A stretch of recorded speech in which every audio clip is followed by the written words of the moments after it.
wabarakatuh. Dewan Juri yang saya hormati serta rekan tim pro yang kami banggakan.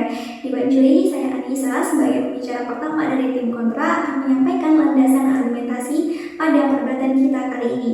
Dewan Juri, dengan adanya pembelajaran tatap muka secara terbatas sebagaimana dalam SKB 4 Menteri mengenai pembelajaran selama pandemi ini dilatar belakangi karena adanya kondisi pandemi di Indonesia saat ini yang sudah mulai mereda. Hal ini juga dibarengi karena adanya kesadaran terkait dengan learning loss selama pandemi ini. Oleh karenanya mengapa PTM hadir dan diterapkan? Dewan Juri, PTM sendiri adalah kegiatan belajar mengajar yang dilakukan secara langsung di sekolah dengan menerapkan protokol kesehatan. Kami selaku tim kontra menolak dengan tegas bahwasannya PTM adalah penyebab adanya klaster-klaster yang ada di sekolah. Dewan Juri, ketidakberpihakan kami dikarenakan kami melihat bahwa regulasi dan kebijakan terkait dengan PTM ini sangat mengedepankan aspek kesehatan bagi warga sekolah sendiri, tidak hanya dari konsepnya namun dari pelaksanaannya. Dewan Juri, mari kita lihat bahwasannya satuan pendidikan yang ingin menerapkan PTM di sekolahnya harus melengkapi dan melaksanakan peraturan-peraturan yang ada dalam PTM yang sangat ketat ini, Dewan Juri. Seperti baik dari peserta didik, tenaga kependidikan dan pendidik sendiri harus divaksinasi minimal vaksin dosis kedua, yang mana hal ini kita ketahui bisa meningkatkan antibodi tubuh untuk bisa memerangi berbagai macam virus. Kemudian juga mereka harus menyediakan adanya infrastruktur guna pemenuhan prokes seperti mendirikan adanya keran-keran untuk mencuci tangan, sabun, dan lain sebagainya. Kemudian juga mereka harus membuat adanya satgas COVID sekolah, Dewan Juri, adanya controlling dari Dewan Guru, adanya controlling dari tenaga kependidikan, satgas COVID, bahkan sekolah juga dikontrol dan diawasi oleh perda daerah, pemerintah daerah, Dewan Juri, dan Kanwil. Oleh karenanya kami melihat bahwasannya ekosistem yang ada dalam sekolah ini sangat amat baik karena sangat mendukung adanya protokol kesehatan sehingga tercipta lingkungan yang sehat. Bagaimana mungkin, Dewan Juri, dengan adanya lingkungan yang sangat amat sehat dalam ekosistem PTM ini, tim pro bisa mengatakan bahwasanya dapat menciptakan adanya klaster-klaster baru di lingkungan sekolah ini akibat dari PTM, Dewan Juri. Justru kami dari tim kontra melihat bahwasannya ada faktor lain yang bisa menyebabkan adanya klaster baru yang kemudian dibawa ke sekolah, yaitu dengan adanya interaksi-interaksi di luar dari sekolah itu sendiri. Dewan Juri, ketika kita berbicara mengenai pendidikan, kita berbicara mengenai pusat pendidikan yaitu sekolah, keluarga, dan juga masyarakat. Mari kita lihat bahwasannya intensitas atau durasi waktu yang dilakukan peserta didik dan warga sekolah lainnya di sekolah dalam PTM itu sangat minim, dan hal ini juga penuh dengan pengawasan oleh Dewan Guru, oleh Satgas Covid dan lain sebagainya. Akan tetapi berbeda halnya ketika interaksi yang semakin masif dan besar ini terjadi di luar dari PTM itu sendiri, Dewan Juri, karena tidak ada pengawasan yang ketat seketat dari pengawasan yang ada di sekolah, sehingga kami melihat bahwa interaksi yang dilakukan oleh warga sekolah ini yang terjadi di luar membawa virus tersebut ke sekolah yang pada akhirnya akan menimbulkan adanya klaster baru di sekolah ini, Dewan Juri, sehingga kami dari tim kontra telah berhasil membuktikan, Dewan Juri, bahwasannya klaster yang ada di sekolah disebabkan bukan karena PTM namun karena adanya interaksi yang semakin intens dan masif serta banyak yang dilakukan di lingkungan di luar dari sekolah itu sendiri, di luar dari PTM. Kami selaku tim kontra bangga mendudukan mosi kita kali ini. Terima kasih.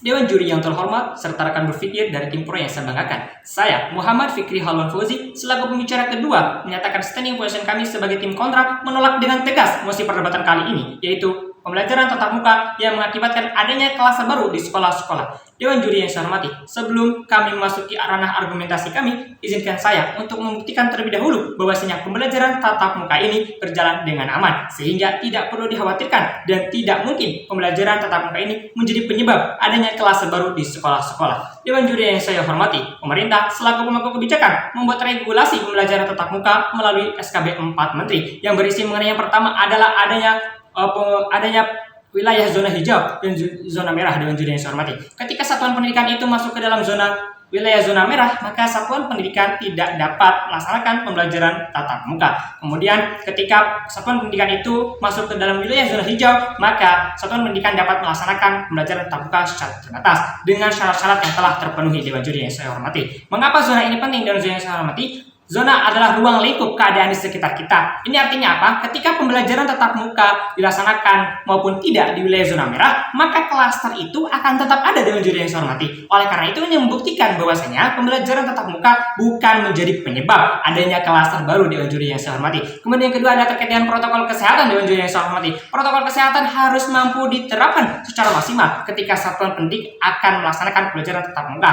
Protokol kesehatan ini meliputi sarana prasarana maupun protokol kesehatan yang dilakukan oleh peserta didik. Sarana prasarana bisa meliputi tersedianya tempat untuk mencuci tangan, kemudian ruang kelas dibuat jaga jarak antar peserta didik, tersedianya hand sanitizer dan lain sebagainya. Selain itu juga Dewan juri yang saya hormati, sekolah harus mampu menyediakan rapid test secara berkala, menyediakan tempat untuk bercuci tangan, dan juga memberikan laporan terkait dengan evaluasi pembelajaran tatap muka secara terbatas. Itu Dewan juri yang saya hormati. Kemudian yang ketiga terkait dengan kurikulum Dewan juri yang saya hormati. Kurikulum dalam pembelajaran tatap muka ini disederhanakan. Pemerintah mengajukan hanya 6 jam saja, yang artinya 2 kali 3 jam dalam 1 minggu. Ini menandakan bahwasanya pemerintah tetap mengupayakan pembelajaran tatap muka secara terbatas di masa pandemi ini. Karena pemerintah memiliki 2 kebijakan yang harus dipenuhi oleh seluruh warga negaranya. 2 kebijakan ini akan mampu tercapai jika strategi ini dapat berjalan dengan maksimal Dewan juri yang saya hormati. Kebijakan yang pertama mengenai pendidikan, kemudian kebijakan yang mengenai kesehatan. 2 kebijakan ini harus mampu berjalan dengan maksimal dan juga harus mampu tercapai secara maksimal Dewan juri yang saya hormati.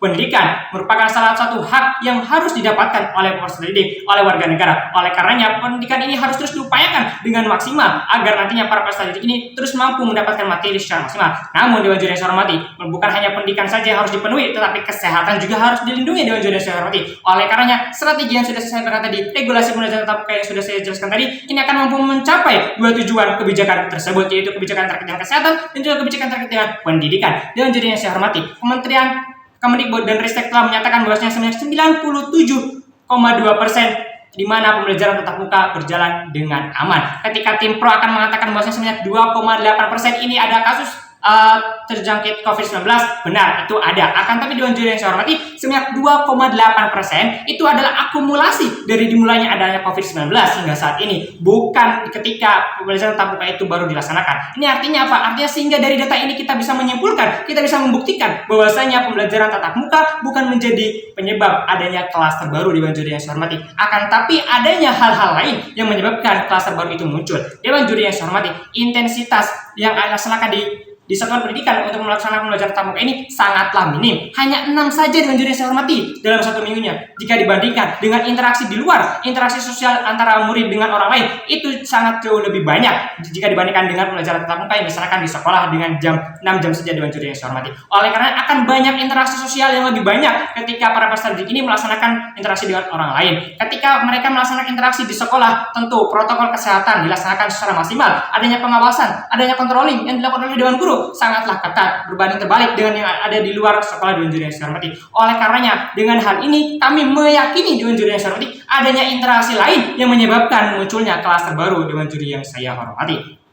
Kemudian Dewan juri yang saya hormati, ketika para peserta didik ini bermain petak umpet, kemudian bermain kelereng dan lain sebagainya, itu akan menimbulkan keramaian dan tanpa adanya jaga jarak. Oleh karenanya, dengan adanya kegiatan-kegiatan seperti ini Dewan juri yang saya hormati, itu yang akan menimbulkan klaster-klaster baru, bukan adanya pembelajaran tatap muka yang sudah saya jelaskan tadi. Karena pemerintah telah membuat regulasi pembelajaran tatap muka secara ketat, tidak mungkin sekolah tidak menerapkan protokol kesehatan ketika melakukan pembelajaran tatap muka. Karena syarat mutlak yang harus dimiliki sekolah ketika akan melaksanakan pembelajaran tatap muka adalah memenuhi protokol kesehatan. Dewan juri yang saya hormati, setelah kami dapat berhasil membuktikan bahwasanya pembelajaran tatap muka ini berjalan dengan aman dan bukan menjadi penyebab adanya klaster baru, tapi yang menjadi penyebab adanya klaster baru adalah interaksi lain, yaitu interaksi sosial di luar sekolah Dewan juri yang saya hormati. Lalu selanjutnya saya akan menjelaskan bahwasanya urgensi dari pembelajaran tatap muka ini sangatlah besar, sangatlah penting bagi sektor pendidikan yang ada di Indonesia Dewan juri yang saya hormati. Ketika pemerintah terus melaksanakan pembelajaran secara online, pembelajaran jarak jauh, maka impact-nya, maka dampaknya akan sangat besar bagi generasi kita ke depannya Dewan juri yang saya hormati. Pemerintah selaku pemangku kebijakan seharusnya sadar ketika melihat hal ini dapat terus dilaksanakan Dewan juri yang saya hormati. Pembelajaran jarak jauh ini tidak mampu mencapai kompetensi yang maksimal, tidak mampu mencapai tujuan dari pendidikan itu sendiri. Dewan juri yang saya hormati, bagaimana mungkin para peserta didik akan mampu memiliki kompetensi yang maksimal ketika mereka tidak mampu memahami, mereka tidak mampu mendapatkan materi yang disampaikan oleh gurunya, oleh para pendidik secara maksimal, maka mereka tidak akan mampu memiliki keterampilan yang baik. Oleh karena itu, dibuktikan dengan banyaknya sekali para peserta didik yang tidak mampu memahami dari materi pelajaran yang disampaikan secara PJJ atau pembelajaran jarak jauh Dewan juri yang saya hormati. Artinya apa? Ketika PJJ terus dilaksanakan, maka kualitas dari pendidikan Indonesia akan sangat turun secara signifikan. Dewan juri yang saya hormati, oleh karenanya, pembelajaran tatap muka ini harus dilaksanakan. Dewan juri yang saya hormati, kami tadi sudah berhasil membuktikan bahwasanya pembelajaran tatap muka berjalan dengan aman dan tidak mungkin pembelajaran tatap muka ini menjadi penyebab adanya klaster baru di sekolah-sekolah. Dewan juri yang saya hormati, kami selaku tim kontra sangat bangga menolak mosi perdebatan kali ini. Sekian dan terima kasih. Dewan juri yang terhormat, saya Muhammad Azwar, pembicara ketiga dari tim kontra, akan menyampaikan elaborasi dan menampilkan fakta-fakta empiris terkait apa yang sudah disampaikan oleh pembicara pertama dan pembicara kedua dari tim kami.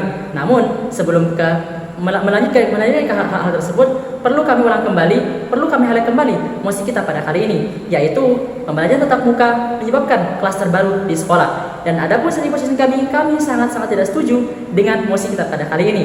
Dewan juri terhormat, seperti yang sudah disampaikan oleh pembicara pertama kami dan pembicara kedua kami, bahwa kebijakan pembelajaran tatap muka bukanlah kebijakan tanpa pertimbangan, tetapi kebijakan tersebut dibentuk oleh pemerintah dan penuh pertimbangan dan sangat ketat untuk bisa diaplikasikan dalam pembelajaran tatap muka. Dewan juri terhormat, COVID-19 menyebar melalui interaksi sosial. Kemudian untuk meruntuhkan mosi pada kali ini, kami akan menggambarkan dua interaksi yang terjadi di tengah masyarakat. Dewan juri terhormat, pertama, dalam mosi tersebut adanya interaksi di sekolah dan juga ada interaksi di luar sekolah. Dewan juri terhormat, pembicara kedua kami juga sudah menjelaskan bagaimana ketentuan dan SOP interaksi yang ada di sekolah tersebut. Mulai dari harus adanya status COVID di masing-masing sekolah, kemudian adanya rapid test secara berkala kepada tenaga pendidik dan juga peserta didik. Kemudian adanya pelaporan ataupun adanya evaluasi secara berkala kepada setiap pelaksanaan pembelajaran tatap muka tersebut. Dewan juri terhormat, interaksi yang terjadi di sekolah menggunakan kurikulum yang disederhanakan dan juga waktu yang sangat sedikit dengan kalkulasi sekitar hanya 3 jam per pertemuan dengan kalkulasi 2 kali pertemuan dalam 1 minggu. Itulah interaksi yang terjadi di sekolah. Interaksi kedua adalah interaksi yang terjadi di luar sekolah, yaitu lingkungan keluarga dan lingkungan masyarakat. Interaksi tersebut tidak diawasi secara ketat, kemudian juga tidak adanya pengawasan secara ketat, tidak adanya pengontrolan secara berkala. Dewan juri terhormat, kita juga perlu mengerti bahwa adanya pembukaan pembatasan di sektor-sektor lain oleh pemerintah seperti perekonomian, seperti pembukanya pasar, pusat-pusat perbelanjaan. Hal ini menyebabkan interaksi di luar sekolah ini tidak terkontrol dan tidak adanya penerapan protokol kesehatan secara ketat. Maka dari itu, pertanyaannya adalah mana yang lebih berpotensi menyebabkan adanya klaster baru dari COVID-19 ini? Maka kami akan mengatakan dengan interaksi peserta didik dan tenaga pendidikan yang sangat minim, bahkan hanya 6 jam dalam seminggu, sangat tidak mungkin menyebabkan adanya klaster baru. Bahkan ketika ada klaster baru di lingkungan pendidikan, maka bukanlah disebabkan oleh PTM tersebut, tetapi dibawa oleh tenaga pendidik maupun peserta didik dengan melalui interaksi lain, yaitu interaksi dengan keluarga dan juga masyarakat. Seperti yang sudah kami sampaikan, bahwa interaksi masyarakat ini tidak diawasi secara ketat, tidak adanya penerapan protokol kesehatan secara ketat, dan juga tidak adanya evaluasi secara berkala. Maka inilah yang justru menyebabkan adanya klaster baru yang disalurkan ke sekolah. Artinya ketika kita ingin mencegah adanya klaster baru, seharusnya protokol kesehatan dan juga pengawasan dilakukan di setiap interaksi, yaitu interaksi sekolah dan juga interaksi masyarakat. Kemudian sekarang pertanyaannya adalah, interaksi manakah yang paling berpotensi menyebabkan adanya klaster baru? Maka jawabannya jelas adalah interaksi tanpa pengawasan, interaksi tanpa adanya evaluasi, yaitu interaksi di luar sekolah. Bukan, justru kita akan mengatakan bahwa interaksi yang menyebabkan adanya klaster baru adalah PTM itu sendiri. Maka dari itu, kami sangat-sangat tidak setuju dengan mosi kita pada kali ini. Bahkan tim pro juga tidak akan bisa menggambarkan dengan interaksi yang sangat minim dan protokol yang sangat ketat ini dibandingkan dengan interaksi di luar sekolah pendidikan yang sangat longgar dan juga tidak ketat. maka yang paling berpotensi menyebabkan adanya klaster baru di sekolah adalah infrastruktur sekolah yang disalurkan ke sekolah, bukan sekolah itu sendiri. Sekian, terima kasih.